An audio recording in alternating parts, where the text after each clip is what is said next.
Hi hello. இன்னைக்கு vegetable kurma எப்படி செய்யறதுன்னு பார்க்கலாமா? அதுக்கு தேவையான வெஜிடபிள்ஸ் பீன்ஸ், நூக்கல், கேரட், உருளைக்கிழங்கு. உங்ககிட்ட எது இருக்கோ அதை ஆட் பண்ணிக்கோங்க. ஒரு கடாயில் எண்ணெய், சோம்பு, பட்டை, பிரிஞ்சி எல்லாம், லவங்கம் இதெல்லாம் சேர்த்து நல்லா வதக்கிடலாம். அப்புறம் கருவேப்பிலை, வெங்காயம், இஞ்சி பூண்டு விழுது, தக்காளி இதெல்லாம் சேர்த்து நல்லா வதக்கிடலாம். இப்போ வெஜிடபிள்ஸ் ஆட் பண்ணிக்கலாம். இதுவும் நல்லா வதக்கிடலாம்.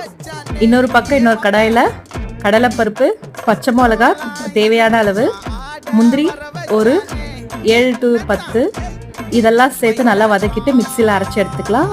அது கடாயில் ஆட் பண்ணிக்கலாம். மஞ்சத்தூள், உப்பு தேவையான அளவு, தண்ணி சேர்த்து கொதிக்க விடலாம். வெஜிடபிள்ஸ் நல்லா வேகட்டும். தேங்காய் பால் சேர்த்துக்கலாம். நல்லா மிக்ஸ் பண்ணி விட்டா நம்மளோட வெஜிடபிள் குருமா ரெடி. இது சாதத்தோட சர்வ் பண்ணி சாப்பிட்டா சூப்பரா இருக்கும். ட்ரை பண்ணி பாருங்க. பை.